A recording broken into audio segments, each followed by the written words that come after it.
Hello, everyone watching and listening. Today, I'm speaking with Greg Lukianoff and Rikki Schlott, co-authors of the new book, The Canceling of the American Mind. We discuss the inception and inspiration of this new book, which seeks to assess cancel culture as it's harshly affecting American universities and other institutions. We break down the difference between feminine and masculine tendencies in regards to free speech, the entirely real and yet rarely discussed phenomenon of toxic femininity, and why we must prioritize a cultural shift away from the ease of self-described victimhood. So you have a new book coming out on October 17th. This is recorded in 2023. October 17th, Canceling of the American Mind. Authors Greg Lukianoff and Rikki Schlott. So congratulations on that. Thank you so much. Why don't you start by telling us a little bit about the book and why you guys are partnering together also to write it? Yeah. Well, I think it's probably a little unusual for a 48-year-old and a 23-year-old to be writing together, but I couldn't feel luckier than to get to work with Rikki Schlott. She's absolutely brilliant, and it was something that we knew right away when we saw her writing when she was 19 and 20, that there was something very special about this young woman. So originally, Rikki reached out to us because she read my book with Jonathan Haidt, Coddling of the American Mind, and said, this is exactly right. This is exactly what I'm seeing in my own environment, that the threats to free speech are also devastating to mental health. And she actually dropped out of NYU in 2020, also during COVID, which I think is exactly the right move. Once you're on lockdown, drop out. That defeats a major point of college. And originally what we were planning to do was write a book, or what I was considering doing was writing a book that was a follow-up to Coddling, even though Canceling is a follow-up in a sense, something that was much more directly a follow-up, because it's me, the book was written by me and Jonathan Haidt, like two 48 and 60-year-old Gen Xers. But a lot of it's concerned about the terrible injustice we do to young women, teaching them the mental habits of anxious and depressed people. So she wrote me and Haidt to talk about if we thought maybe COVID could uncoddle young people by presenting challenges that they could then overcome. It's a little optimistic. Probably a little overly optimistic, but I was excited about the premise. And immediately realizing just how brilliant she was from her writing, she became a FIRE Fellow. And we talked about the idea of working together on something that would be a follow-up to talk about it from a Gen Z young woman's perspective. But as we were getting ready for that, I started realizing that there are still people out there who are trying to claim that cancel culture isn't real. And I'm like, okay, I'm sorry. Like, FIRE is sitting on a mountain of data. Something absolutely catastrophic has happened on campus in the last 10 years. This is easy to establish. So we decided to do a book that focuses on three things. One, prove it's not just real, it's historic. We don't see the kind of numbers of professors fired in the last, since we mark cancel culture as beginning around 2014. We don't see the kind of numbers of professors fired during cancel culture since the 1950s in the United States. There's nothing even close. About twice as many professors fired than the standard estimates of McCarthyism, for example. So people saying it doesn't exist is just crazy. Then we try to situate it as part of a way of winning arguments without winning arguments. That essentially it succeeds so well because people realize I could try to refute you an argument and I might fail, but I could also scare you into thinking that you don't have a livelihood going forward, to just make the cost so high of dissenting that you win arguments without persuading anybody. And then the last part of it is really trying to point to different potential solutions. Yeah, and I would also add that the difference of our perspective together is really rich, because I'm Generation Z. We're decades apart. We have very different political beliefs, but everything in this book in terms of classical liberalism and free speech and pluralism and reinvigorating our democracy and our civic conversation is just like, we hold that so near and dear into our hearts. And I think that cross-generational kind of melding really worked very well to our advantage in the book. Absolutely. And Rikki also made me more of a cat person. No, well, that's always a good thing. I did convince him to get cats in the scheme of in the time that we did the book together. Yeah. Good. Well, you're also always supposed to pet a cat when you meet one on the street, So I remember that from your book, and I think that's exactly excellent right. advice. That's exactly right. So you guys said a bunch of interesting things there, and we'll go through them. But I want to ask you first, Rikki. You pointed out that you two have different political beliefs. Like you share some core presumptions, but you have different political beliefs. So how would you characterize both the similarities and the differences in your beliefs? Yeah, I'm a right-leaning libertarian. I don't want to speak for you in terms of how you define your politics, but I'm left of center homeless Democrat, but definitely. And when it comes to, and that may sound like highly inconsistent to a lot of people these days, but there was nothing inconsistent for someone my age to be really pro free speech and also think of themselves as a left of center. Unfortunately, there are fewer and fewer of us. When I look at what was going on in the 90s, I always thought kind of like the more working class element of the left would win over. I thought the people who believed in speech codes and some of the identity politics stuff were just our crazies who would eventually self-marginalize. I'm really disappointed to see that they seem to have all the juice on the left at the moment. Yeah, and it seems like, at least in my lifetime, the word liberal was associated with very illiberal actions and things in a way that, true classical liberalism is not a partisan divide in my mind. And I think that that's really where we share our common values. And certainly in terms of free speech and cancel culture, that's like the heart and center of our book. And we pull no punches. When we think the right or left has been wrong, just like we do with fire, we call them out. But when it comes to the phenomenon of cancel culture, the place where it's the most dominant, of course, is in higher ed, and that is a very, disproportionately lefty space. And it's gone really off the rails, as you well know, in higher ed.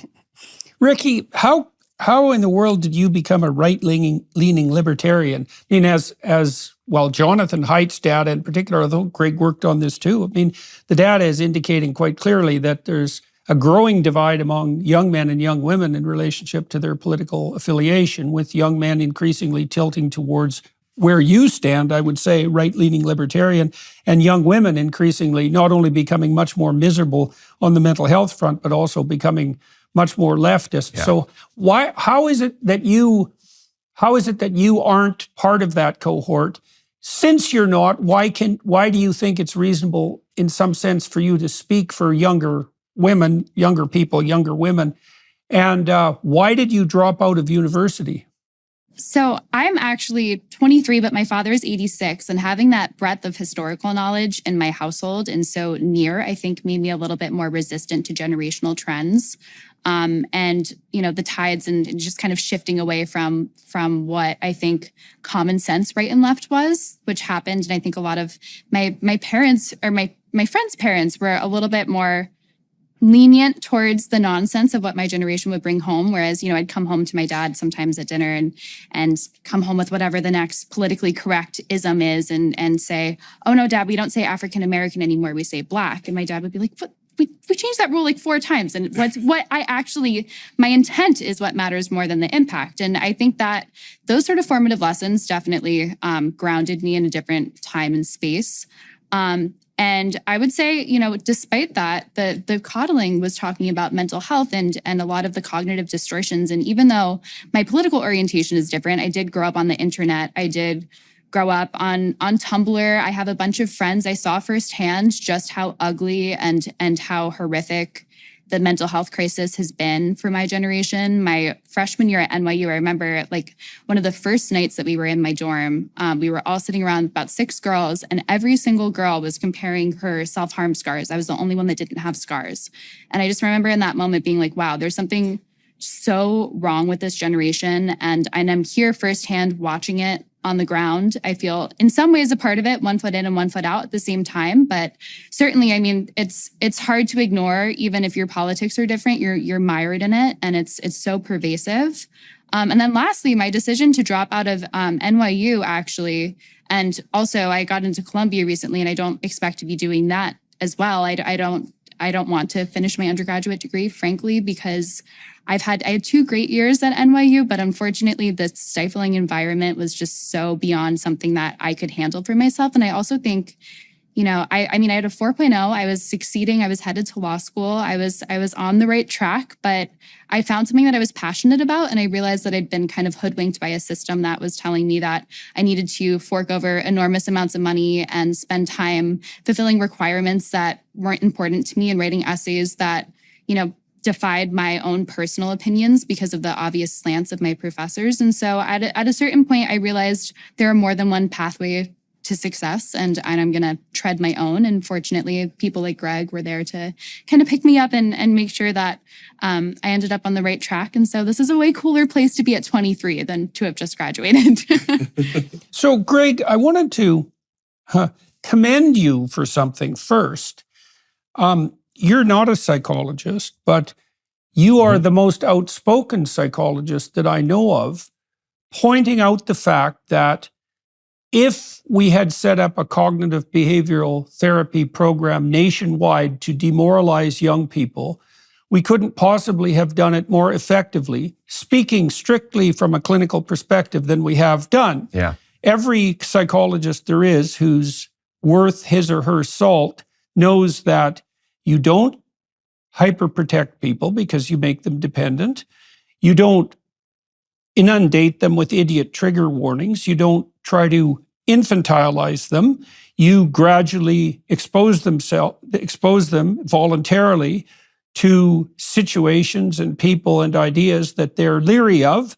And by doing so, you fortify them in terms of their own self-concept and their ability to deal with the world. And there's nothing that therapists who are real know more thoroughly than that. If you don't know that, you're not a therapist, you're a bloody fraud. And despite that, there is an absolute dearth of psychologists speaking out against, say, cancel culture, trigger warnings, all of this infantilizing idiocy that characterizes the campuses. Now, that's partly because, as I've found out in Canada, that if you do speak out, and this obviously speaks to cancel culture, the probability that the mid-level, miserable, resentful bureaucrats who are in charge of doing things like handing out professional licenses will come after you. And if you can't afford to have your career threatened, well, then you're in trouble. Now, I don't think that excuses people precisely, because I think there's a time and a place to speak in some ways, regardless of personal cost. And the thing is, you've spoke, so obviously it can be done. Now, I want to talk to you, both of you guys, about some psychological ideas that I've been working on, and some of them are quite contentious, and I'd really like to know what you think. So, first of all, there's a very large literature on female antisocial behavior. Now, it's not as extensive as male antisocial behavior literature, because males who are antisocial tend to be violent physically, and that gets more attention. But there are antisocial females, and they have a very set way of going about destroying their opponents to their own advantage. And the way they do that is by innuendo, reputation savaging, and gossiping. And this literature all arose before the dawn of social media, and it was very well established for multiple decades. Now, my observation is that that scales brilliantly on social media, right? Because you can savage reputations, you can use innuendo, you can gossip, you can destroy with zero cost to yourself. Now, women tend to turn to that because they don't engage in physical fighting, not between each other, very, very rarely, and they certainly can't fight physically with men.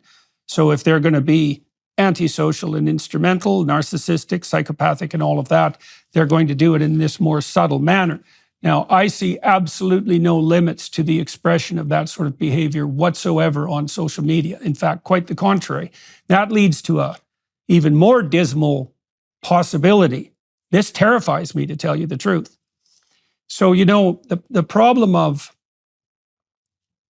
parasitical criminality, parasitism in particular, is so deep that sex itself evolved as a solution to the problem. So the problem of parasitism is very, very old.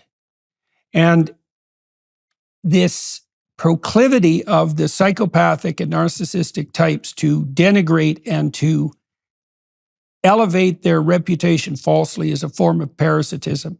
and it has no constraints whatsoever on social media. We know that the troll types and the online criminal types are much more likely to have dark tetrad personality characteristics: Machiavellian, narcissistic, psychopathic, and sadistic, because the other three weren't enough.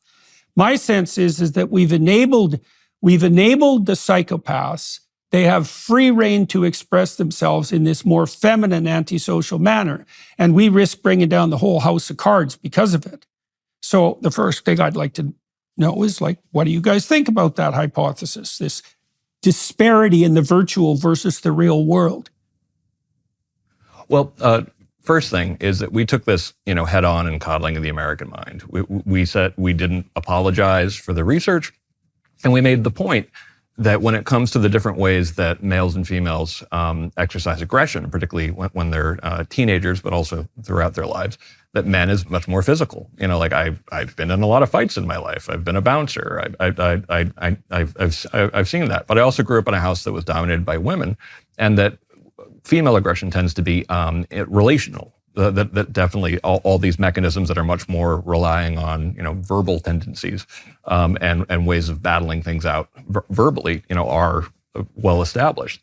And I don't think it's any coincidence, and this is a very sad fact, but it comes out it's very clear in the polling, is that in general, and of course this is this is talking about polling, women are more skeptical of freedom of speech than men are. So when you look on campuses, the polling for women's attitudes, this is actually a very funny statistic that we found, that the schools that tended to have the highest level of students saying that violence is acceptable in response to speech, or that shout downs are acceptable in response to speech, or that blocking doors are are acceptable speech, are either women's colleges or former women's colleges.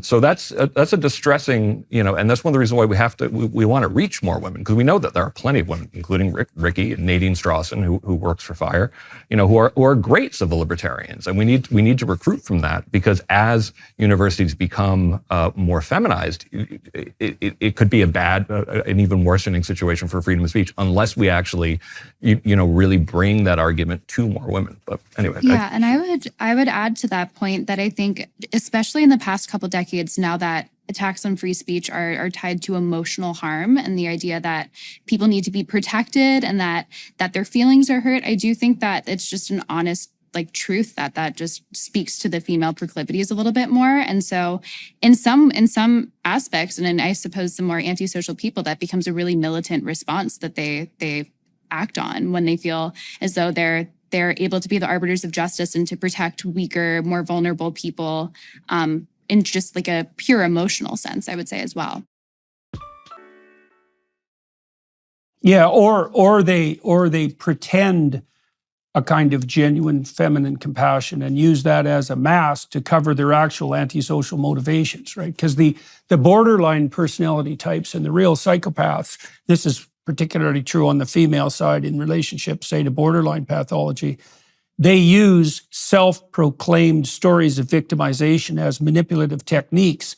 And part of the reason for that is that if you're really serpentine in your capacity to manipulate, you harness the person that you're manipulating, you harness their compassion, right? Because that's a very effective way of hiding from them your predatory proclivities. It's extremely dangerous. And so I have a question for you, a deeper question, Rikki. And so this is a horrible question. I don't think anybody's ever raised it. So I am not convinced that higher education institutions, and maybe institutions in general, why should we be convinced that they can survive if females run them? And I'm not saying they can't, but I'm going to present the counter argument just for the sake of getting myself in all sorts of trouble. Here's what I see happening. I mean, first of all, or what may be happening, childless women infantilize other people because they don't have an infant. And so female administrators infantilize their students, female professors infantilize their graduate students. They use that fundamental impetus to protect. they misuse it and misapply it. Now, that's well-documented proclivity in the clinical literature. The psychoanalysts documented that, starting with Freud. That's the devouring mother, fundamentally. So, and then we have no historical data suggesting that women, as such, can organize large-scale social institutions, because, as the feminists themselves have claimed forever, they were either not doing that or excluded from it forever. And it may be naive to assume that that's just something that women can do, even though that's, as I said, there's no historical precedent for it. Now, I did research in 2016 before I had to fold up my research enterprise entirely. We were looking at what predicted authoritarian politically correct beliefs, and we did a very careful job. The first thing we did was analyze political beliefs to see if there were a collection of coherent beliefs that you could identify as authoritarian politically correct, and there clearly was. So it's not just a right-wing conspiracy theory that such a complex of ideas exists. And then we looked at what predicted the proclivity to believe in those ideas. And the first predictor was low verbal intelligence. And it was a walloping predictor. It predicted politically correct authoritarianism better than general cognitive ability predicts grades. So that was quite shocking to us. But the next best predictor was being female. And the next best predictor was having a feminine temperament. And so, all that together makes up a pretty damn brutal story. And so both of you said that, you're very much hoping to reach out to women. And fair enough. And obviously there are women like Rikki who adopt viewpoints that aren't totalitarian compassionate, let's say. But something's very strange in higher academia and in our institutions overall. And I think toxic femininity is a very much under-discussed phenomenon. So, well, with that, have at it, because like anything I said that you think is wrong, boy, I'd sure like to hear it. Well, I definitely can only really provide anecdata to the survey data that you have. But I would definitely say that in my experience, the people that have been most militant in circles of higher education have been my females, my fellow students, and also professors as well. But I think that, regardless of whether there's on the mean of women is to lean that way further one way or another, like we can't change that aspect of nature. And one thing that I do think that we can change, just going into the inevitable future of more women in these institutions, is making sure two things. First, I think from the root of education, just as young as kindergarten, we need to emphasize rationality and stop feeding into kids' emotions and just saying you're always right and you're totally valid and you do you. And if you're upset about this or if you feel harmed by this, then we need to empower you to accept that reality. I think that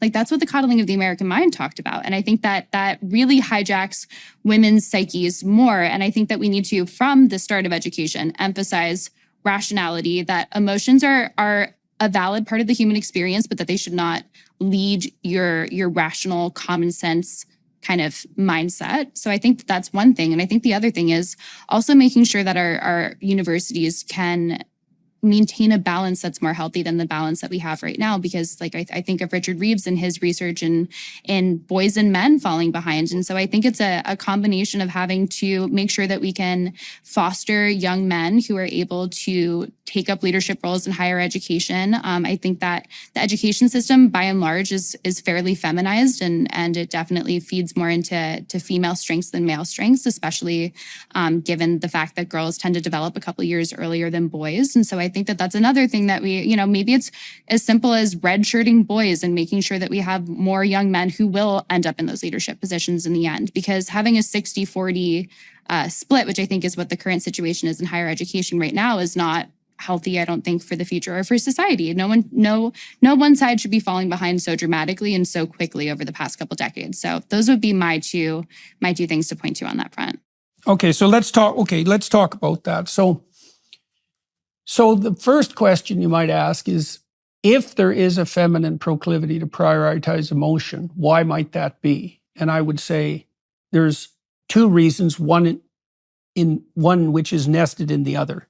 So women are higher in trait neuroticism, which makes them more prone to feeling negative emotion. They feel it more frequently and more powerfully.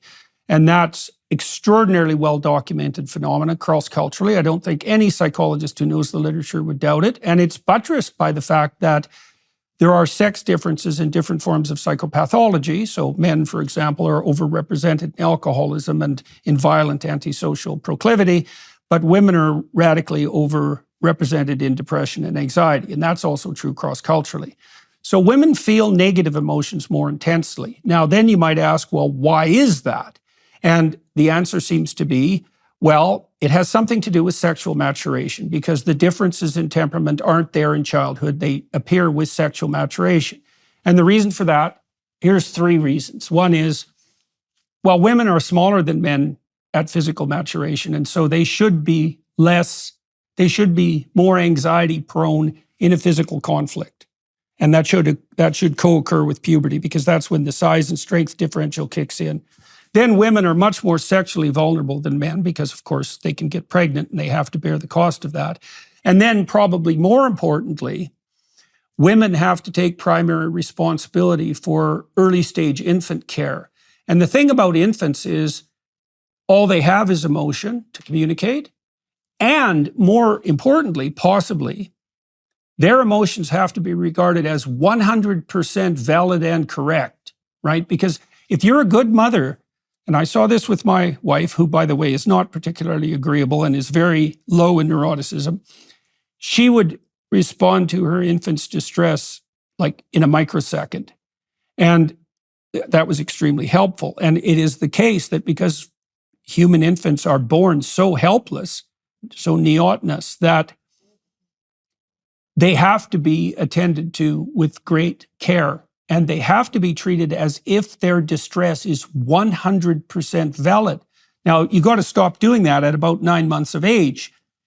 And that's a hard transition for women to make. And so I have this sinking feeling that the default female ethical proclivity is to prioritize emotion, to attribute to it 100% validity, because that serves infants best.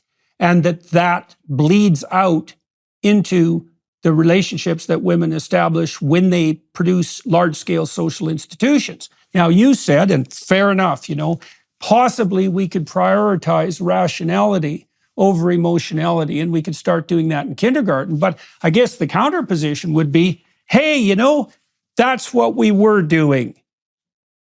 And then the consequence of having women flood into these institutions is that was instantly inverted. And so maybe education can do something about that, and maybe not. So, and it's not like I'm happy about this or even that I believe it, although, it's a hard argument for me to escape from. I'm certainly not happy about it. I think it's completely bloody dismal. But unless, see, Greg, you said earlier something really kicked around in 2014, right? Something shifted. Yeah. And the biggest shift in the last 20 years is definitely on the sex balance in universities. Like, that's the most stunning transformation. So have at her, Greg. What do you think about all this? Sure. Well, when it comes to whether, feminization of institutions, it's a fact. Feminization of politics, feminization of corporations or higher education. And we just have to figure out ways to make, to not give up on these institutions because they become feminized. Now, I do have some hope there, partially because I think that men have been able to reflect on downsides of masculinity, including things like excessive machismo, which can be very destructive. And I've certainly seen that in my own life and among my own friends, that there's a kind of dangerousness and stupidity that men have as well. Now, as a society gets more feminized, I don't think it's going to take forever for people to start realizing that a more feminized society also has its own unique downsides, and for people to, especially women, to push back against some of these. And there certainly are women out there who are pushing against it. I should note that some of the best champions against cancel culture are themselves women. Alice Dreger, Megan Daum, Bridget Fetsy. There's a long list of people who have actually really, J.K. Rowling, who have really stood up against this. Yep. So I think that, I think that by nature, different genders, and this is actually, of course, the fact that saying this is radioactive, I think is just absolutely ridiculous. Talking about that different genders have different strengths and weaknesses, that's a fact. But we do have a not bad track record of learning how to recognize what were our strengths and weaknesses and get past them.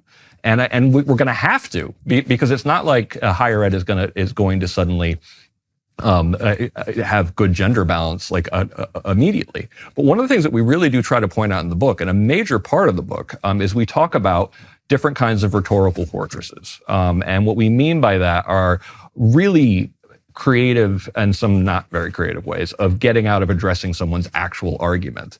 And we first go through the ones that left and right and basically all humanity uses, which we call the minefield and the obstacle course. But then when we get to on the left, we go through this thing that we call the perfect rhetorical fortress. It is just this exquisite maze of dodges all over the place of ways to not have to address the person's argument.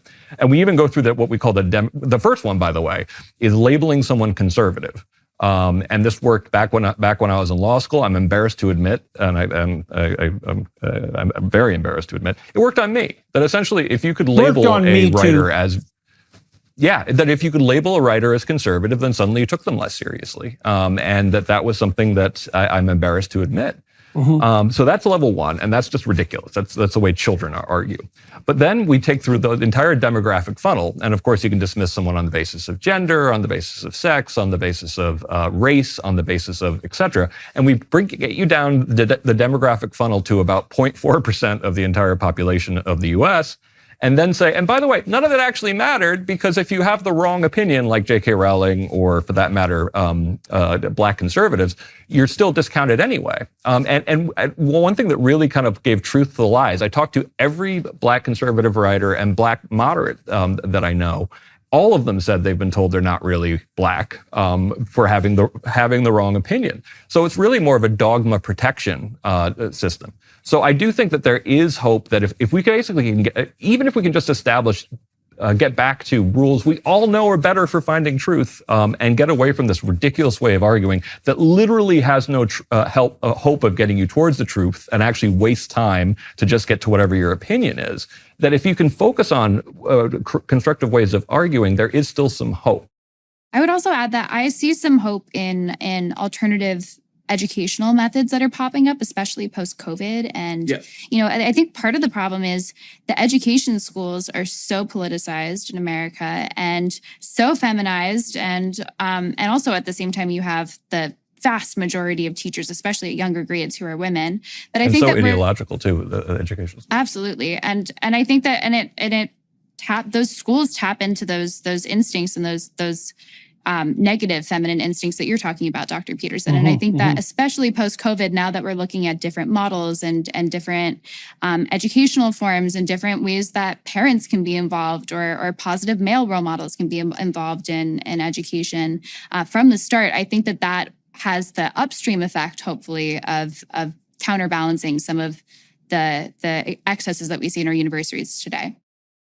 I honestly think that mechanisms that allow people to completely sidestep higher education is actually, in some cases, our best hope for making higher education better. Because right now, you go to Harvard. Who knows if it's a good guess that you're probably pretty smart and worked pretty hard in high school, but not necessarily. You could also be like the kid of a major donor or let in on an athletic scholarship. And the average grade GPA now at Harvard is 3.8, which is like an A+. So right now we have at least an opportunity that schools, like really prestigious elite schools, are no longer very good markers of who are going to be your best hires or who are going to be your best employees, because they might be smart, they might not be. You can't really tell if they learned anything because they all get 3.8s. And they also are likely to come with them a very difficult to work with kind of idea of, my workplace is oppressive. Meanwhile, if there are ways for hardworking, smart kids to be able to show that they are conscientious, that they're able to read at a high level, and that they are the hardest working and best and brightest, that can be done actually really inexpensively. And if we start actually looking at some of these alternative ways of educating yourself, it will scare elite colleges like crazy. And I mean, and I tried to practice what I preach here, because originally, like, we had a policy, and I didn't realize this, that we have a policy that we wouldn't hire non-degree holders. When this was pointed out to me when we were considering hiring Rikki, I'm like, oh my God, I'm not practicing what I preach here. We have to get rid of this policy. And I think more places should, because there's going to be a lot of really super smart people who are smart enough to see that they should opt out of higher ed as it currently exists, and try to show that they're the best, brightest, hardest working in different ways. We're going to launch a new university in November called Peterson Academy, and I've spent a lot of time researching objective assessment methods for general cognitive ability and for conscientiousness. And the universities have left that all on the table, and it's of unbelievable economic worth. And my sense is that a system that would actually provide a genuine assessment and accreditation of people based on their intellectual merit and their ability to work hard would be of incalculable economic value and could supplant the universities very rapidly. That is what should happen. I had no idea you were working on that, by the way. Man. I just completely stumbled into that. We got 30 great professors already up. We think we can knock the price of a degree equivalent down to $4,000. So, which I think would be absolutely hilarious. Yeah. So Rikki, I should point out here, I went after women pretty hard, and I think rightly so in some ways, but I want to point some things out that I know too, just so you know, and everybody listening knows where I stand. The data on ability with regards to men and women is pretty damn clear. Men and women have virtually identical levels of general cognitive ability. There might be some additional variability in men, although that's disputable, but fundamentally, half the intellectual capital in the world is in the hands of women, and we'd be absolutely fools not to make full use of that, right? And we know too that countries that have a better record of rights for women and also providing better access to women on the educational front, they do way better economically. It's not even close. And so it's obviously the case that it would be to the benefit of everyone if we could harness the full potential talent of people regardless of sex, the old liberal dream. That doesn't solve the problem of the fact that we're corrupting our institutions at a rate that's absolutely beyond comprehension, but it does mean that, we're not going to put the genie in the back in the bottle, and neither should we. If we can, if we can free up women so that they can have their families and their relationships just like men, and they can produce and explore and create in relative freedom. Obviously, that would be better for everyone. I just wanted to make that clear. I want to put out one more pessimistic observation that you guys can comment on, and then maybe we'll turn to FIRE for a minute and your recent rankings of freedom on campus. Well, so we have this potential problem of the feminization of the institutions and the rise of politically correct authoritarian doctrine and the cancel culture that's emerged out of that. We've talked a little bit about that. I think maybe we're in a perfect storm, because if it's true that antisocial female behavior in particular scales extremely well on social media, maybe what we're seeing is this weird, unexpected interaction where we have, the emergence of female-dominated institutions at exactly the same time we have this immense technological capacity that we never had before that enables the worst of feminine-like behavior to make itself fully manifest in the public sphere. Now, I know that lots of trolls online, by the way, are men, and perhaps even the majority of them, but that's not precisely the point. The point is that it's reputation savaging, gossiping, and innuendo that the net does particularly well. And that puts us all in it exacerbates, it might be exaggerating substantially the detrimental effects that we're also seeing as a consequence of the rapid sex transformation in our institutions. So, Greg, I don't know if you have any thoughts about that, what you think about that as a potential observation.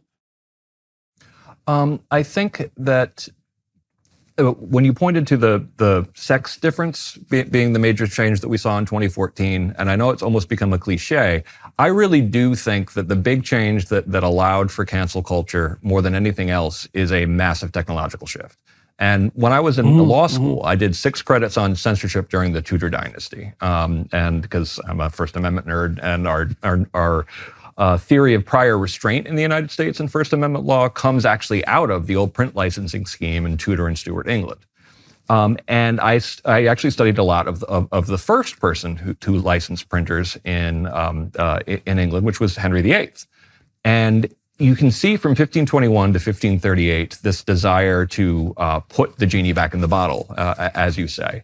But the simple fact is that when you introduce a huge number of additional people to a global conversation, it is unavoidable that you'll enter an anarchical period. You're going to enter a crazy period because, yes, printing press, long term, great benefits to it. Short term, increase in the witch trials, absolutely crazy, bloody wars of religion, that it led to some short term, really horrific results.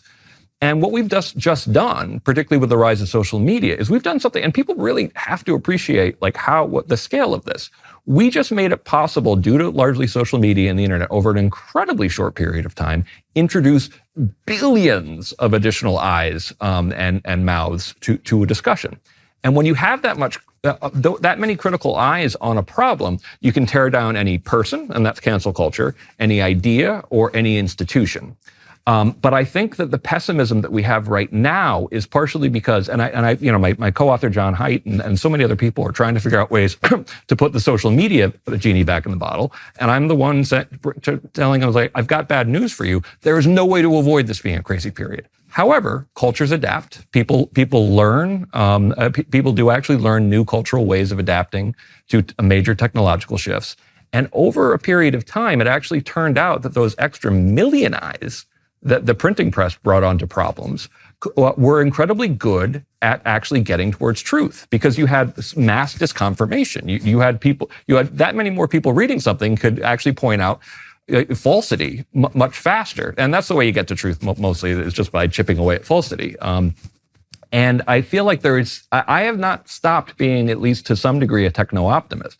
Because I think once you have an extra billion eyes on a problem, you can actually solve some problems much more thoroughly and much more quickly if you're not using it just to gossip, just to cancel people, if you use it to argue towards truth. And that's something that we really emphasize in the book. It's like, listen, social media as it currently exists, there could be a better way. And I know that they're all small companies trying to actually figure out ways to argue towards truth. So the short-term pessimism that we all feel, it doesn't have to be this way forever. And I think that when you alluded to the idea that there are some reasons to be wildly optimistic as well, I think we're both there talking about potential technological advances that really could, save the species, so to speak. So I do think that long term, a lot of the problems that we're seeing right now are the early problems created by something that will ultimately prove to be a positive shift. Mm-hmm. Mm-hmm. Yeah, well, your comments about what happened after the printing press was enabled are very interesting. I mean, so what's essentially happening, according to your analysis, is that the territory of public discourse has expanded extremely rapidly twice in the last 500 years, once with the introduction of the printing press and now once with the introduction, of a variety of modes of communication that were not there before, including long-term video and audio and the permanence of those, and then the fact that people can communicate with a pen stroke with millions of people. So we've expanded the polity of free speech dramatically. Now, you could make the case, and I think this is what you're doing, that there's going to be a lag before the institutions catch up, right? And those would be the cultural norm institutions, but also the rules and regulations, the laws. It's the Wild West. And what that means is, in the Wild West, while the psychopaths have an opportunity to flourish, at least temporarily, till everybody figures out how to get them back under control. Yeah, the problem I see, that's fair enough, and you could well be right. The problem I see is that, there's a bunch of problems, is that the way that psychopaths, the manipulative types, are held responsible is that people eventually learn who they are, right? So, first of all, if you're enough of a prick in face-to-face contact with people, especially among men, you're going to get punched. And so that tends to keep that down as long as you're in embodied form and a few feet away from each other. And Of course, that disappears if you're separated, which is why people are more aggressive when they yell inside their own cars, for example. And it's completely gone. Yes. Well, right, exactly. It's a very well-known phenomenon, and it completely vanishes online. Now, the problem is with online communication is there's no iterability in it, right? Because you can poke someone hard and then run away and never see them again. So there's no constraint of iterability, which is a big problem. And you can do this anonymously. You know, and I've gone after the online anonymous trolls, and I know the literature indicating that online anonymous troublemaking trolls tend to have dark tetrad personality types. And they all bitch at me because they think, well, we have to be anonymous because, you know, we're heroic whistleblowers and otherwise we'll be canceled. It's like, no, one of you in 10,000 is a heroic whistleblower and the rest of you are just the sorts of pricks who sit in their basement and poke at things who would immediately get punched in high school. And that's gone. And so, but I can't see a way, like one of the things I've thought through is the fact that, you know, the social media companies could separate the anonymous types from the people who had actual verifiable identities. But I'm also afraid of verifiable identity because that takes us down the whole digital identity route. And that's, God, man, look what's happened in China. That does look like look what's happening in Canada. Well, oh yeah, Canada. Yeah. I know, well, people in Canada, they say, well, you keep warning that free speech is in danger. It's like, no, guys, I'm warning you that free speech in Canada is already gone. It's not in danger. It's already gone. And, you know, to the degree that that's the case in places like the US is debatable, but I don't think it's debatable in Canada. It's just that people haven't woken up to it. Anyways, you are optimistic, but with that optimism, I mean, what do you see? What do you see? I'm a little mixed. Okay. Well, fair enough. You know, I mean, we're in very, very variable times, let's say. I mean, I'd call myself hopeful.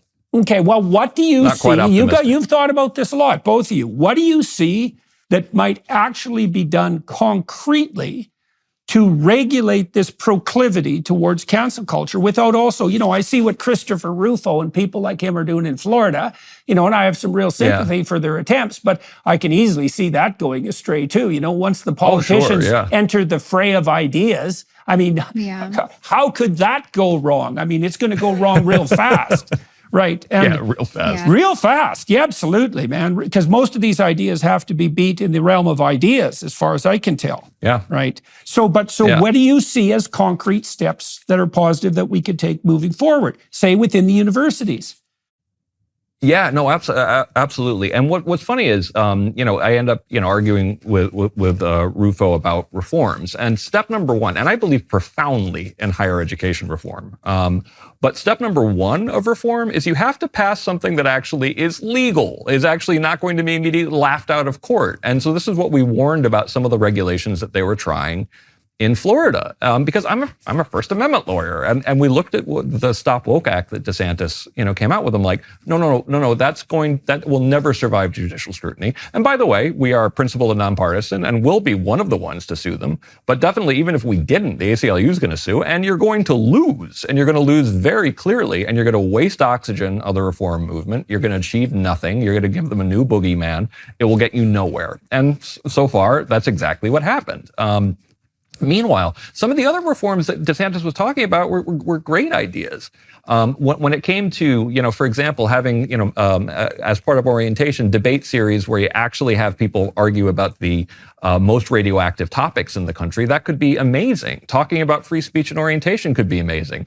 I think that that reducing the bureaucracy is something I've been saying for decades. A lot of the worst things that are happening for freedom of speech, at first, for the first part of my career, they were overwhelmingly coming from the ranks of administrators. And then in 2014, they started coming from the students as well. Now, people sometimes think what I'm saying is it used to be administrators and now it's students. No, now it's administrators and students, and usually and students they like. So like what happened at Stanford, my alma mater, when they, you know, shouted down Judge Kyle Duncan, you know, that very much seemed to be a collaboration between some administrators in the DEI programs and students themselves to do a shout down there. So I think a de-bureaucratized university will have more free speech. It will have more due process. and it will have fewer of these incidents. But I also think we desperately need the kind of experimentation that you're doing, and the University of Texas at Austin is doing, Minerva University out in San Francisco, like ways that actually can perform better at much lower costs, that can actually tell you who the best and brightest and most hardworking are out there. And your point about the laws going horribly wrong, that essentially if you think you can just get rid of bad ideas on campus through legislation, well, I've got bad news for you. They're already trying to do that all across the country. They're just coming at it from the left rather than the right. And I'm very proud that we were able to find, because we've been looking, Dr. Peterson, we've been looking for this for a long time.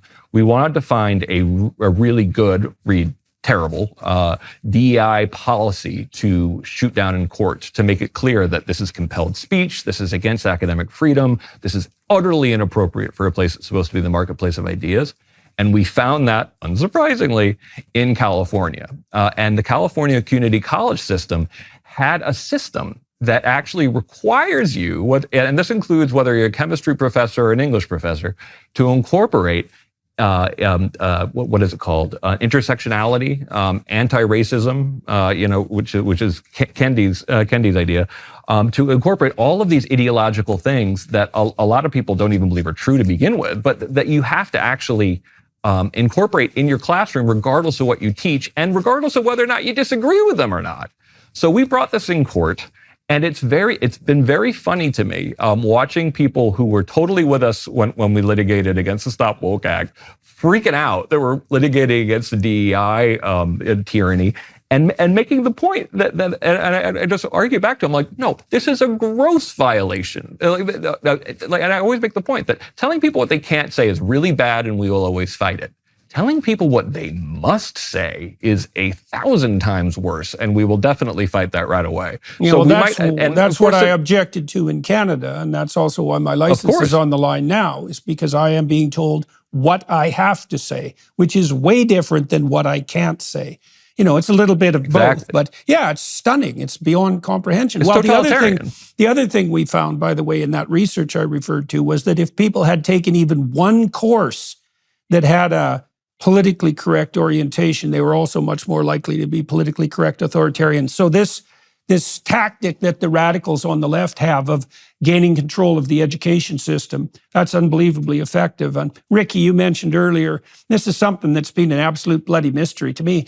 I can't believe, I'm not a fan of the Democrats in the US for what that's worth, given that I'm Canadian, but the Republicans and the Conservatives have their problems, and one of those problems is kind of short-sightedness. It's like, I cannot believe, and I haven't had anyone explain this to me except Chris. I talked to Chris Christie about this because he went to battle with the teachers' unions in New Jersey. So, the faculties of education have a monopolistic hammerlock on teacher certification, right? And there's absolutely no reason for that. The faculties of education, to call their research dismal and misleading is to barely scrape the surface. They got to stupid several decades before the rest of the universities. They generally have the students who perform the worst academically.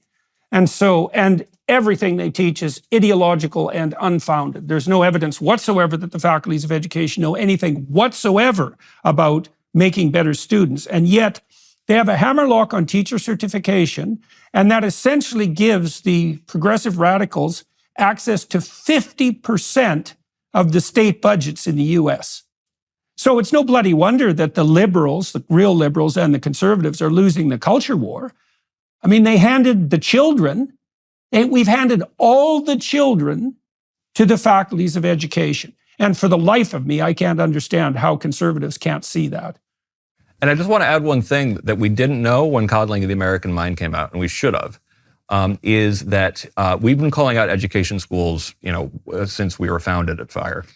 And one thing that we fought successfully, by the way, was the accreditation body for most education schools tried to have a social justice requirement, saying that you could not graduate with a degree in education unless you proved your commitment to social justice, which is, we're like, guys, if you don't see this as an obvious political litmus test, then I don't know what to say. So we got that defeated. But of course, when you have a situation where only FIRE and some other groups are objecting to an obvious political litmus test, and it's considered just fine among other people in the field, then the problem's already gone way too far.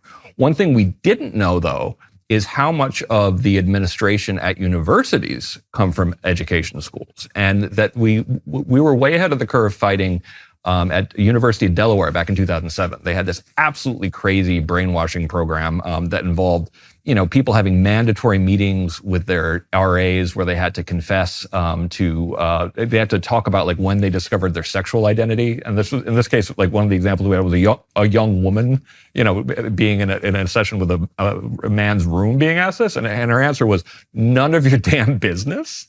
And she actually got written up for that. And we're like, that's exactly the right call on that. So we've been fighting this for a long time, but we didn't actually fully understand how much of the distortions we see in higher ed as it currently exists actually come from the fact that the administrators who are enforcing these rules and enforcing the speech codes and enforcing the bias-related incident program policies are actually education school graduates themselves.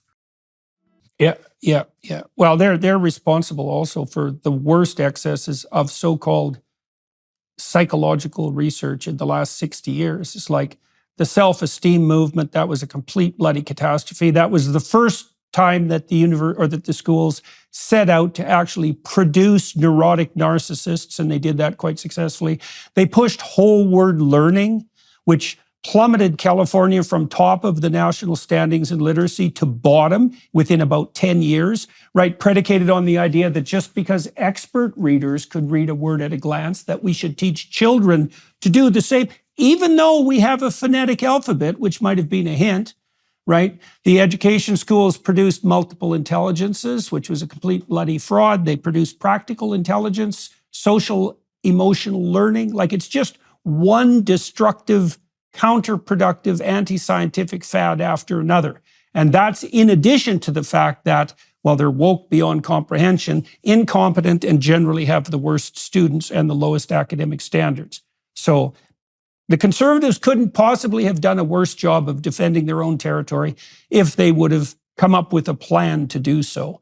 So, Rikki, with what you're doing, like, my daughter is pretty active on social media, and she has a background similar to yours. I'd say her political leanings are probably approximately the same as yours, somewhat right-leaning libertarian. What sort of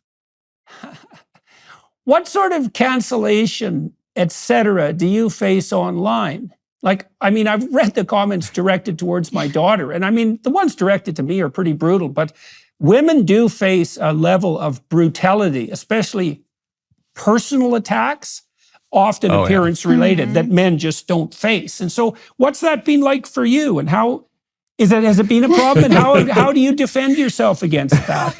Look at the expression. Yeah. I think, I'm benefited by the fact that I grew up with social media, and this is one of the few upsides of that fact, that I've been on Instagram since I was 11, unfortunately, but I do know how to deal with negative comments and negative feedback just from day one, essentially, of being an adolescent. But I would say, when I did my first real foray into mass exposure and seeing what, I tend to be like, I kind of roll my eyes at the like misogyny and like a lot of my feminist friends who are seeing it in every corner.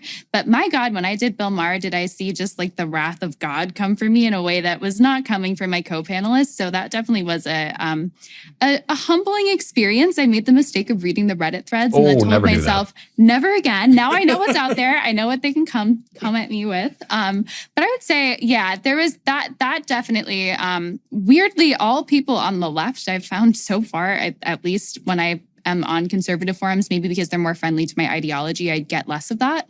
But certainly a lot of the more left-leaning Bill Maher fans were less fans of mine than most of my audience. Jordan, I tweeted out, about like how, like I said at the beginning, how lucky I felt to work with Rikki, and we're a great team, because I'm a crazy overwriter. Height was good at helping me with that too. I'll write 5,000 words that has to be boiled down to 500. It's a problem. And Rikki was constantly showing me that the thing that I took 3 pages to write that could actually be a perfect paragraph that actually was better than my 3 pages. So she's absolutely brilliant to work with. And I mentioned this on Twitter. And of course, a lot of people who think of themselves as champion of women and very progressive on the left immediately were like, oh, you're just writing with her because she's a skinny blonde who works for Fox. And I was kind of like, wow, so I'm writing with her because she's brilliant. And the funny thing is, we'd never met until probably like... We met after we signed the book deal, actually, in person for the first time, which is funny. Yeah. So this was a pandemic meeting of mine. So, although it was kind of funny, because I was so impressed with her and my interactions with her was just like email and phone calls. When I first saw her, I'm like, oh my God, you really are a kid. What was my response?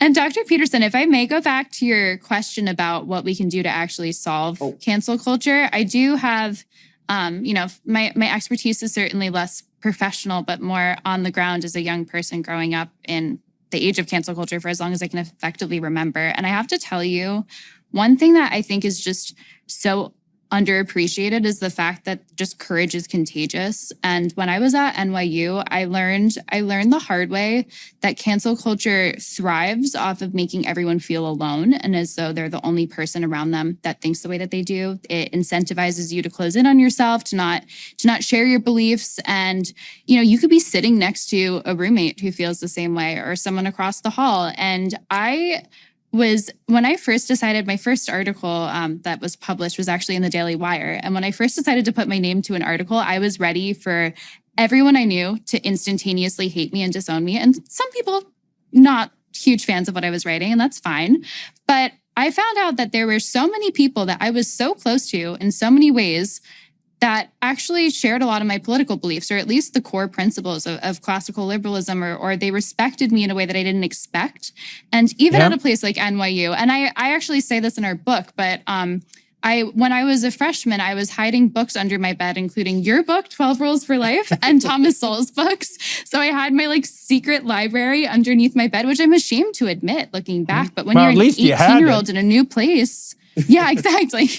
But when you're an 18-year-old in a new place, the incentives are to close in on yourself. And as soon as I spoke out, I had administrators, professors, people that lived on my floor in my dorm, people that I was friends with for years. And if we can just prove that this is a tyranny of the minority, which it absolutely is statistically, even with Gen Z, even though our Gen Z politics are so out of control, if you look at what generations have a positive view of cancel culture, the most positive view is millennials. It tapers down as you get older, but the least positive view by far is Gen Z, because we grew up in it. We know how awful it is to be a teenager with tripwires all around you. And if we could just get more young people to say, you know what, here I am being open and honest and humble and criticize my beliefs, but they're out here and this is who I am, then the courage will be contagious. I feel very confident in that. Well, there's something I want to zero in on that too. So you tell me what your experience was. So you said, you were hesitant when you first started to write.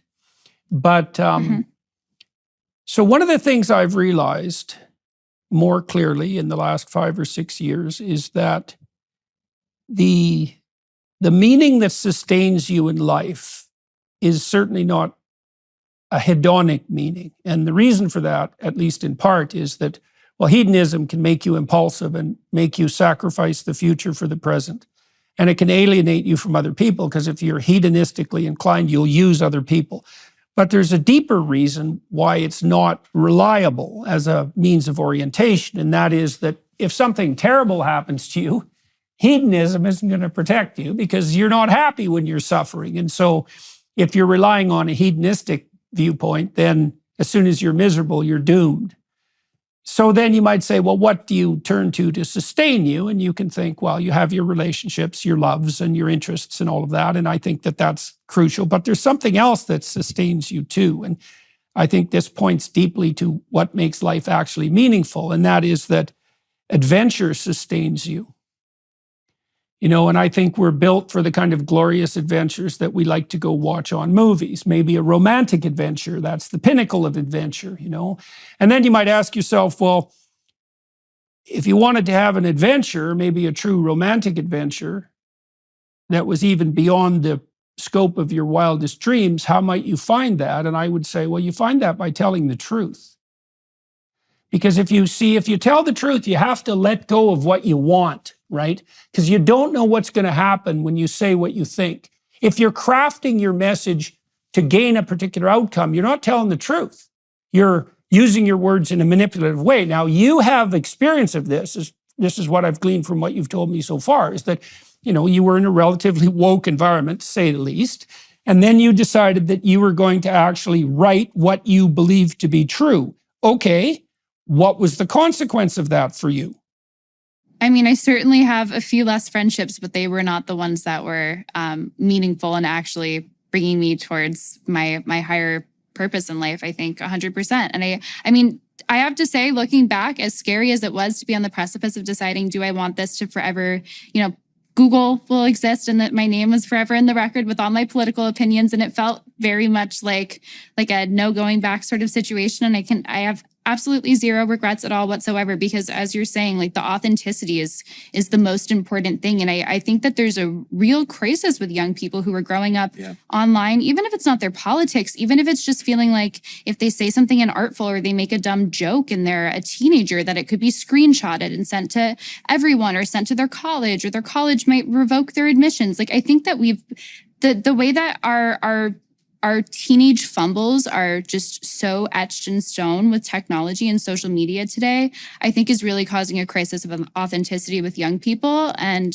we need to wake up to that. Well, you said you started writing and that went very well.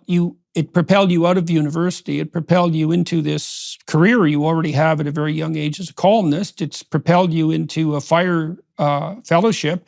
And now you're about to become the co-author of a book that will probably be bestseller. And, you got rid of some friends you didn't need because you found out who they really were. And to me, that seems like nothing but benefit. Now, my observation has been, if you do say what you think, there's a short-term price to be paid, which is, of course, why people lie to begin with. They want to avoid the price, or they want to gain something they don't deserve. So that's the reason to lie. So what's the reason not to lie? Well, the answer is, you get to have your adventure.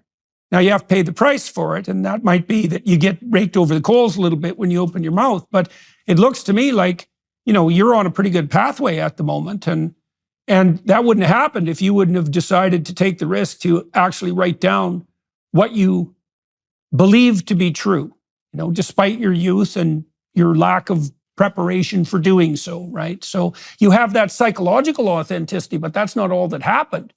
As soon as you did that, a whole series of doors opened to you. And there's no reason to assume at all that that's going to stop. And I think that happens to everyone if they actually abide by and speak the truth. I think that pathway is open to everyone.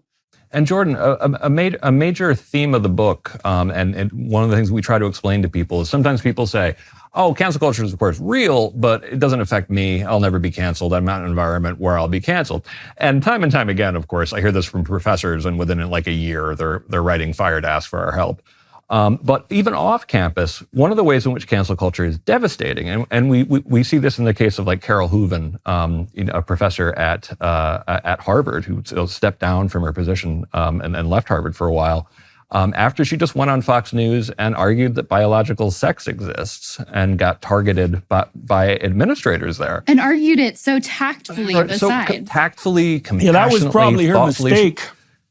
She's a wonderful person. But of course, what I feel like these people don't get is like, that you've completely destroyed any credibility that anybody will have ever debating these topics ever again when it comes from academia. If people know that one Galileo can be sacrificed for arguing that the Earth goes around the sun, they're not going to trust anybody else who says that the sun goes around the Earth again.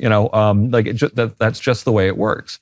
And from that kind of effect of having the billion extra eyes on the problem, what I feel like it showed us how shallow our expert class is, how shallow our pundit class is, how, it let more people know about the replication crisis and how much shoddy research comes out of higher ed.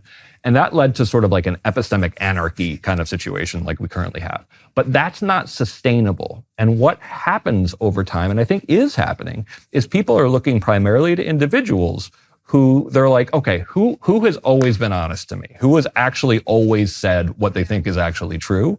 And I think that one of the reasons why I'm, like I said, I'm not necessarily optimistic, but I am hopeful, is that, and particularly on places like Substack, for example, you see some of these experts who have always shown integrity, creating audiences around themselves to be the people who raise their hand and say, by the way, one thing I can say is you'll always get the truth from me. Yeah, like Jay Bhattacharya at Stanford, for example. Yeah, there's lots of examples like that now, and there's more academics like that coming out of the woodwork all the time.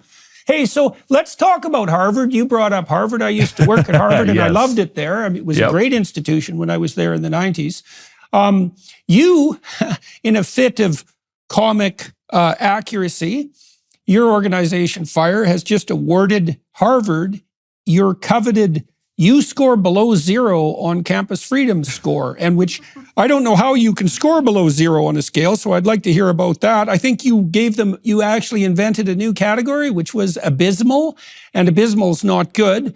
Can you explain, why is this not just a joke, let's say? And can you justify what you did and let people know what it means?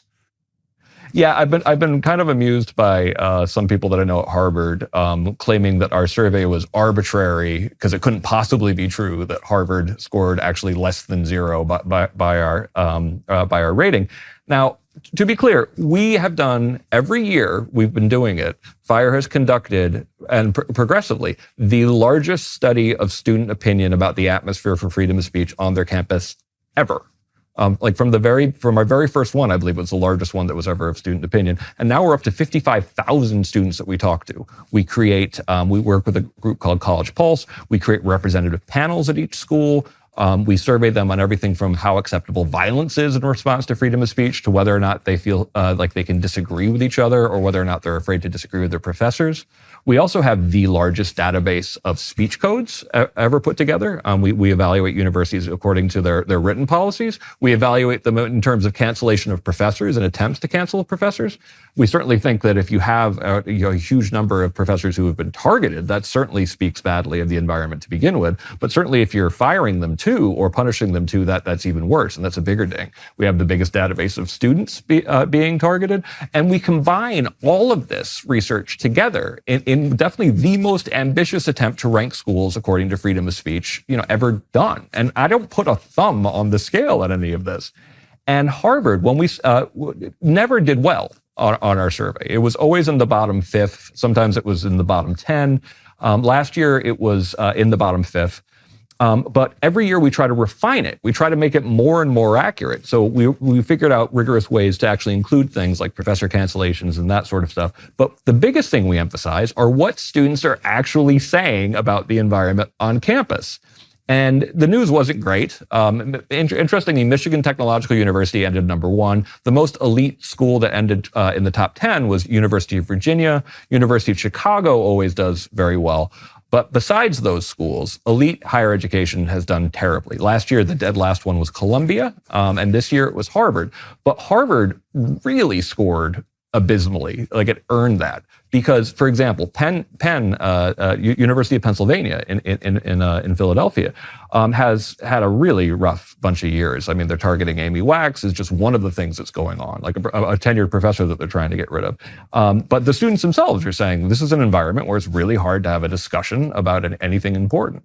And of course, a lot of these schools, you end up them at the same time having, being kind of soft on violence in response to speech, which might be part of the problem. But University of Pennsylvania, which was 247 out of the 248 schools that we ranked, got a score of like 11.63, which is really bad. Harvard's score was negative 10.67.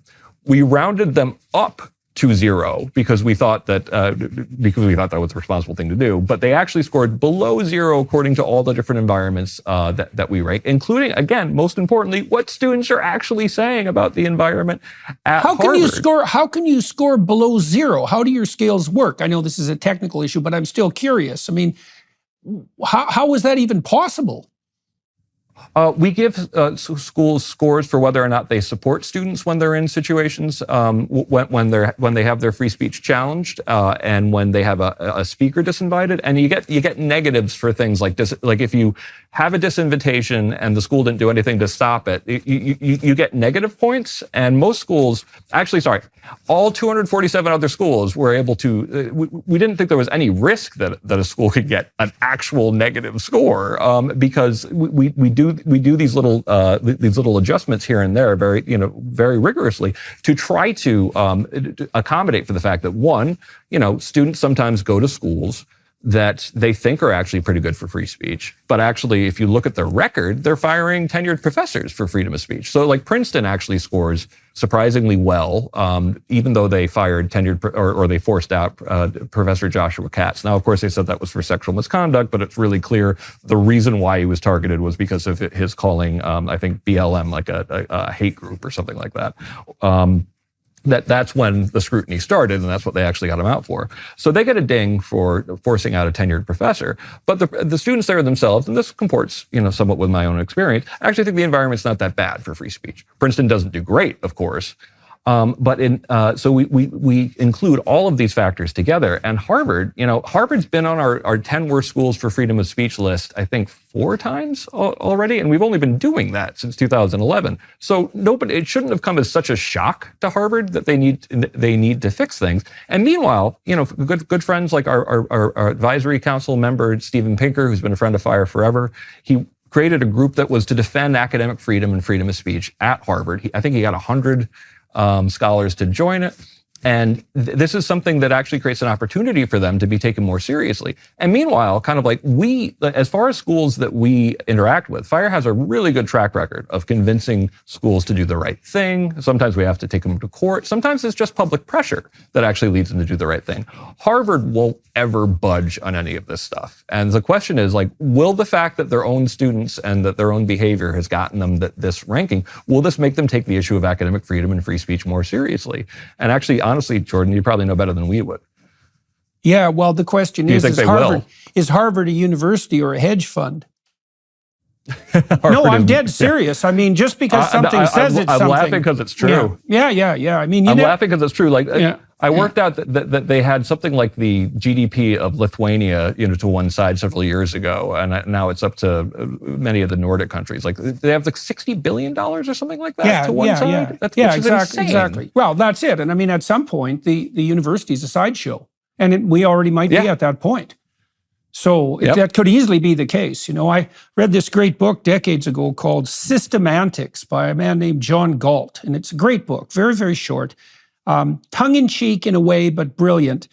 And he has a lot of maxims and axioms. It's a list of axioms about how you analyze how a system works. And one of his axioms, which I've never forgotten and has been unbelievably useful to me as an analytic researcher, was the system does not do what its name says it does. And so that when you approach a system, you have to look at, so if you want to, for example, figure out what a system does, you look at where it spends its money. So I learned this when I was working for the Alberta government 40 years ago as a junior analyst.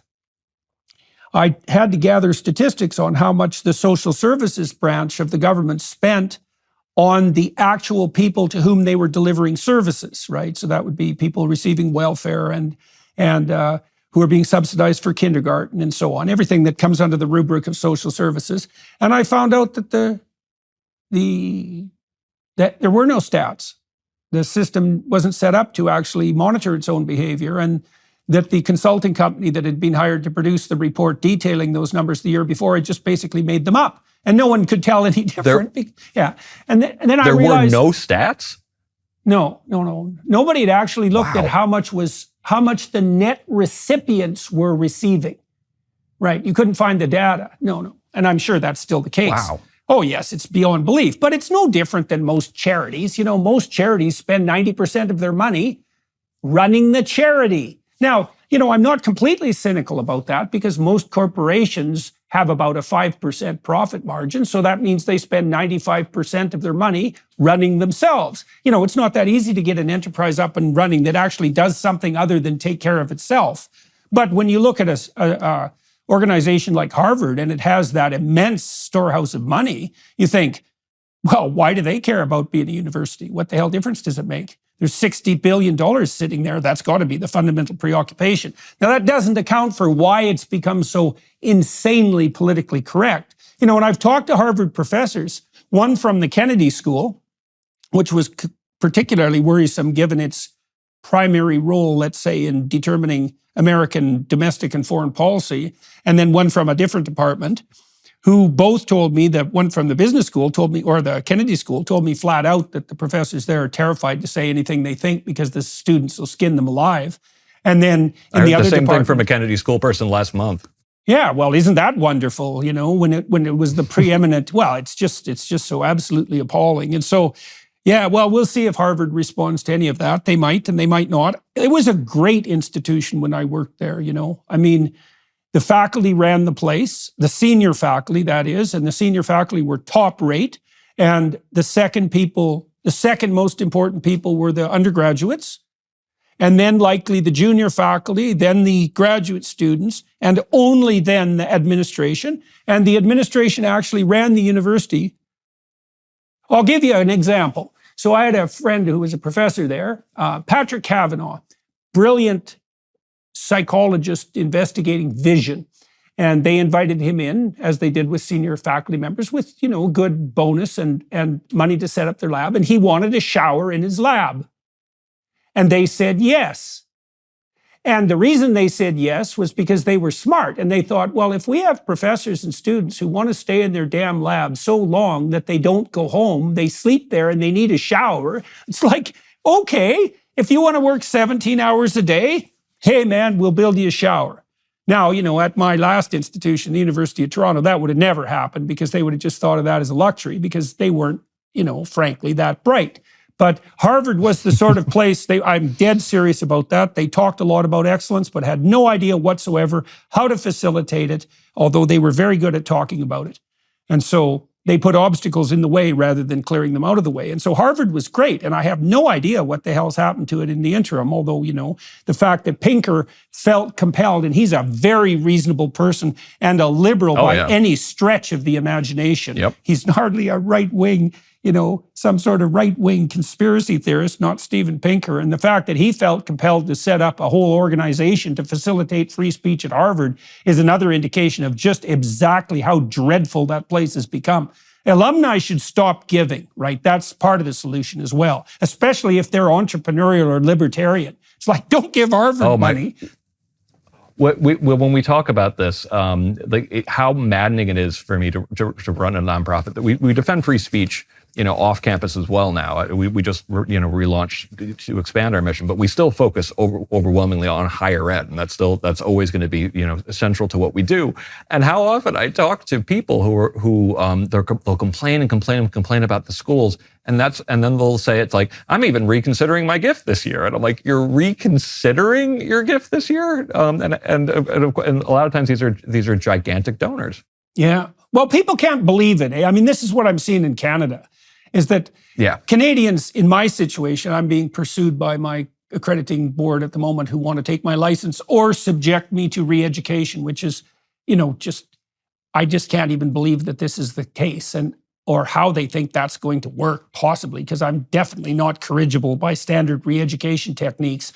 So, but I think Canadians, when they look at my situation, they have a very hard choice to make, and it's the same choice that you're requiring people who are analyzing higher education to make. You had, in the United States, you guys had stellar institutions, man. Your Ivy League schools, they were knocking it out of the park for a long time, and the state school system in California was deadly good for a long, long time. And so it's a complete bloody catastrophe that those institutions have inverted and are now actually pedaling hard in the opposite direction.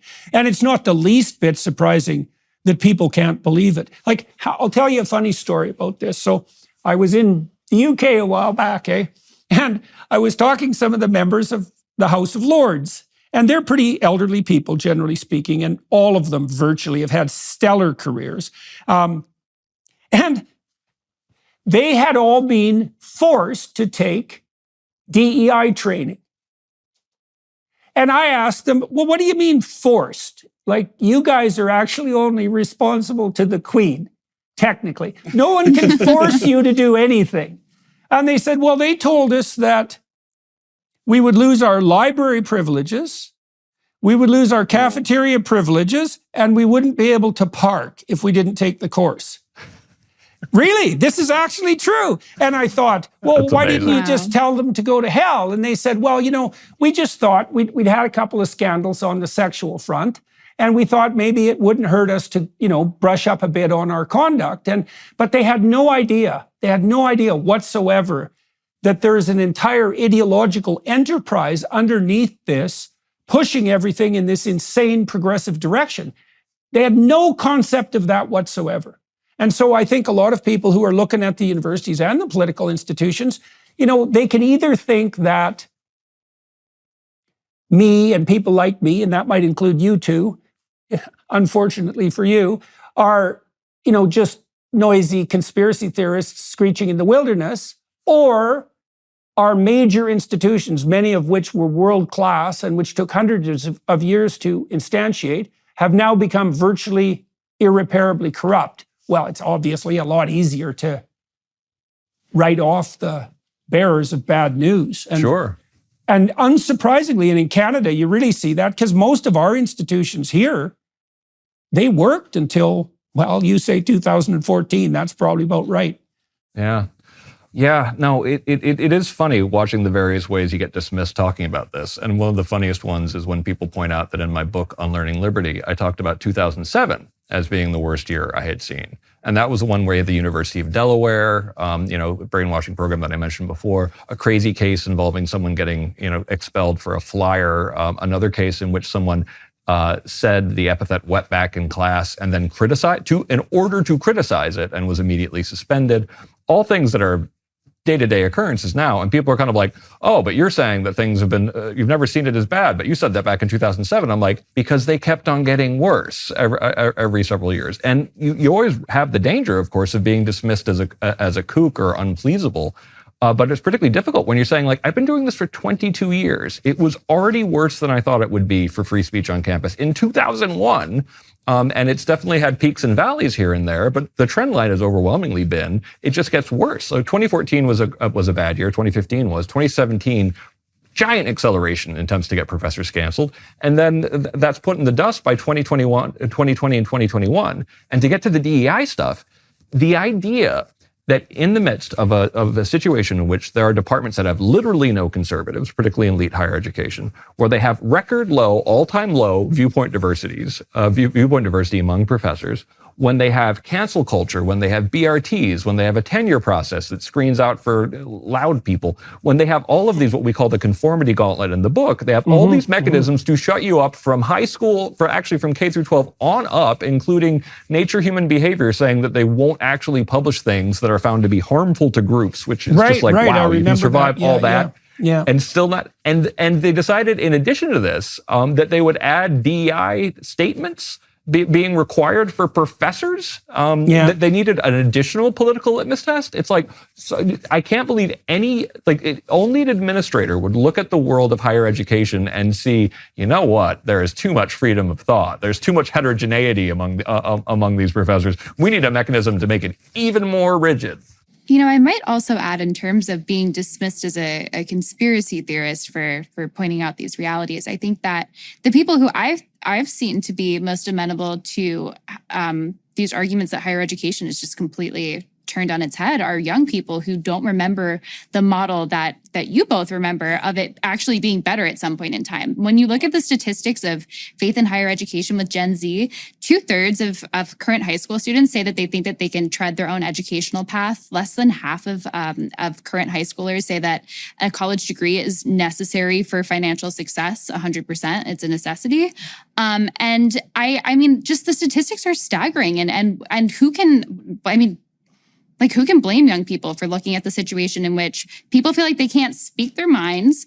The millennials are just saddled in debt. We have a system in which a third of American colleges produce graduating classes in which the median graduate makes less than the average high school graduate. Like, the system has absolutely been filled with federally backed money and student loans. The generation above us is crippled. The institutions are dysfunctional. And no wonder young people who then were told, oh, not only are you going to shell over an arm and a leg to join this university, but now we're going to do the pandemic and what NYU did. Oh, yeah, was, that was cool. That was something.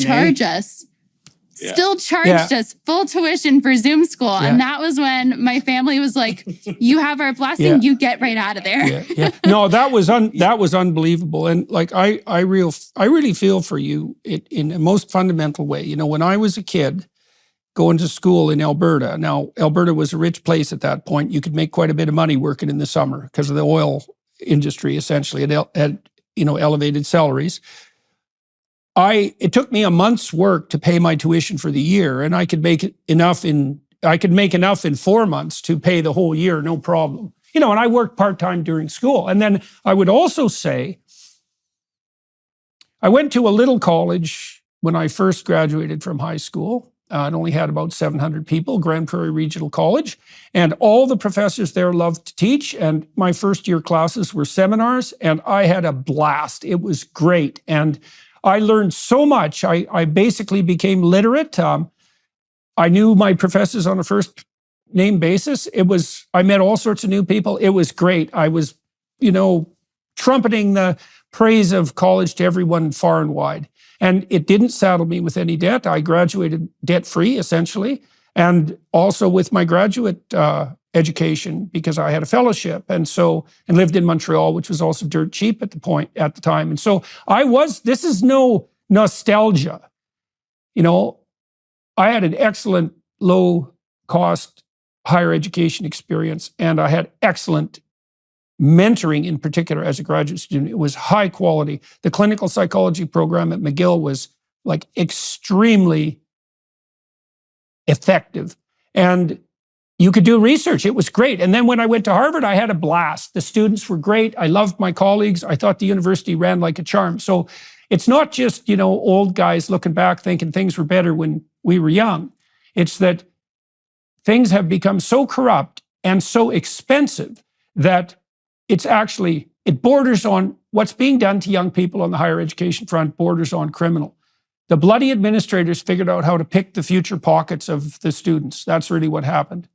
And so they just elevated tuition fees beyond any reasonable norm. And then to add to that, your observation, I couldn't believe the universities did this. It's like, well, we're just going to teach you on Zoom, which is way worse than a video lecture, like way worse. Yeah. And we're going to charge you full tuition.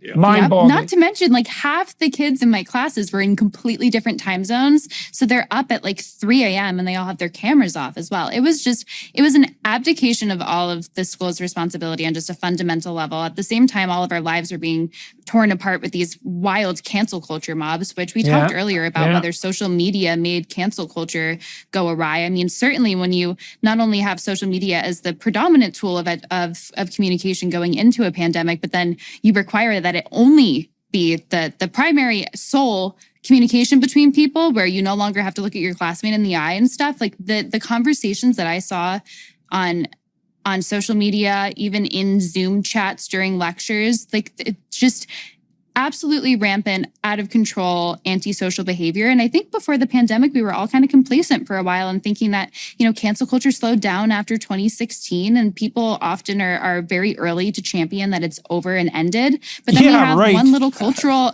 hiccup, and then we're right back to square zero and we're burning the whole house down and tearing people down with it. So I think, 2020 in terms of just the experience of being a young person was really life-changing for all of us.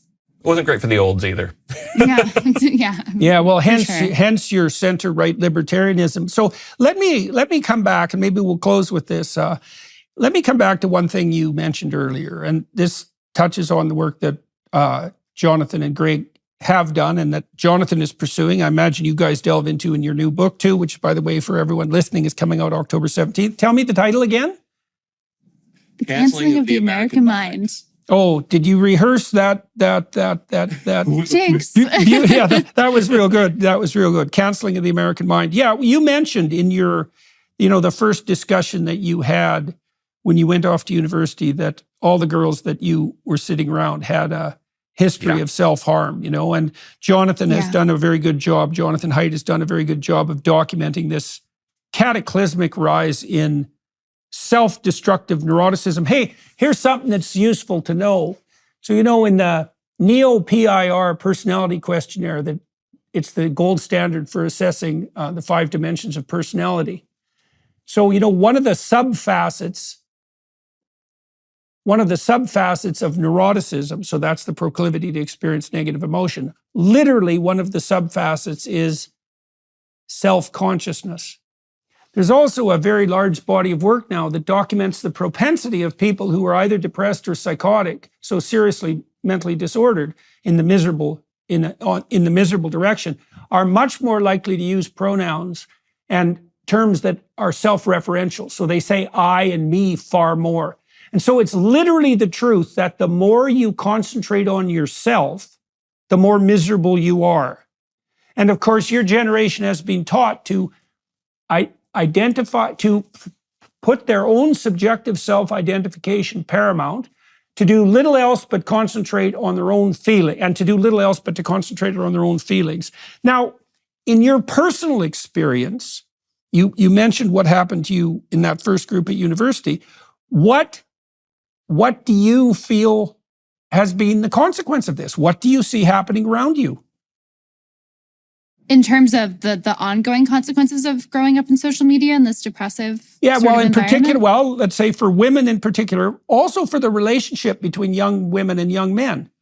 I mean, I have to say that it feels as though a lot of my cohort is experiencing kind of like a prolonged adolescence. I don't know if that's in part because of the pandemic and our adulthoods launched in just such a bizarre way. But I mean, I would say it's just, even still now, when I was a teenager, I thought, when we get older, we're not going to be mired in the same sort of like depressive malaise. It's the only word I can really use to describe how I feel like my generation is just like, there's this cloud over us, and it's often very negative to be in groups, particularly of young women together. I mean, I remember that night still. It was just heartbreaking to me. It was unbelievable to me that, like, it was almost like, why was I the one person who in this group was not able to share in that experience? I mean, it's so common, it's so pervasive. And even as we've gotten older, I've not seen it subside. I mean, I don't have friends that are still cutting themselves like they did when they were teenagers, but there's still this depressive, like downward pull of my generation. I think it's harming our interpersonal relationships. I see especially my female friends, I think that we are certainly more likely to indulge in like social contagions. And when they sit around together, it just gets even more miserable. I mean, I completely agree with what you're referencing with the gender relationships. I think that that's completely awry. I mean, I feel like we're growing up in an age where, the relationship between male and female is quite recently changed very dramatically, and we're still trying to get our footing on that. The way that we communicate with each other is completely upended because we're now completely digitized. The political environment around us is so dysfunctional, and it's just like, I don't really know what to say about the state of my generation besides it's just bleak, and I'm concerned that it doesn't seem to be getting much better, and somehow we just all seem to be folding in on ourselves. One of the things I've observed traveling all over the world now for 5 years is that, if you try to demoralize young people for 60 years by telling them that their ambitions are pathological and world destroying and that everything's predicated on power and oppression, you actually do demoralize them, especially when you add to that the vision of a necessarily apocalyptic future brought on by that ambition that can only be rectified by having everyone, especially the poor, give up pretty much everything they own. It's like, well, we're pretty much done and also with that. Self-hatred. Well, by the way, and also justified, massive amounts of despising yourself. Justified self-hatred as a parasite on the surface of the planet. Yeah, I think we've pretty much had enough of that. And we do, to end on a positive note, I mean, your situation is instructive. You took these technological tools that are at your disposal, and you're doing that right now, and you decided to say what you had to say. And, your future, as far as I can tell from the limited time we spent together, your future seems to be pretty damn bright. And there's no reason that can't be the case for everyone. And so it is a very sad situation that we've managed to demoralize young people so badly and to split them apart at the level of sexual relationship. And that's a real catastrophe. But by the same token, and you'd mentioned this earlier, there is an increasing space for people who are willing to stand up and to make their case known, to do that with extraordinarily effectiveness using the tools that are at hand. And so maybe that, and I think FIRE is one of the organizations that's actually pushing for that outcome to be the one that is going to prevail. I hope your book also tilts things in that direction, as your previous book did quite successfully. I mean, it's had a good run and people still talk about it, still sells. Yeah. And so, and it did draw a lot of attention to what was going on in universities. I know that Jonathan Haidt has got a new book coming out. I don't know, it's relative, it's got to be in March, right? And you're right, right. So there'll be about a 6-month gap, eh? Yep. Yeah. Well, so October 17th, tell us the name of the title again, see if you can do it in unison. I'll give it to you. Yeah, that was creepy the first time. The Canceling of the American Mind. Yeah, well, that would be a catastrophe for the world, by the way. I mean, one of the things you bloody Americans have managed with immense, what would you say, panache, and to the benefit of everyone, is you managed to create a culture where, for a long time, you aimed at success and you, by and large, you admired it and were not jealous of it. That's a very, very, very, very difficult thing to pull off. And if it doesn't happen, then no one gets to be successful. And when no one gets to be successful, then everyone gets to be miserable. And that's the situation that we increasingly find ourselves in. We don't want that to prevail. So I hope we don't cancel the American mind. I hope your book is one of the things that helps everyone wake up to the fact that that might happen. I hope your generation gets a revitalizing vision, and good luck with your book, October 17th. Very nice to talk to both of you. Thank you, Dr. Peterson. Thank you so much. Yeah, my pleasure. And to everyone watching and listening, thank you for your time and attention. It's always appreciated. I hope you found this discussion useful and engaging and interesting and educational. All the things that universities used to offer. And this can offer now. Thank you to the film crew here in Florence. And I'm going to continue this conversation for another half an hour on the Daily Wire Plus side. So if you want to join us there, please, you're more than welcome to do so. Bye-bye.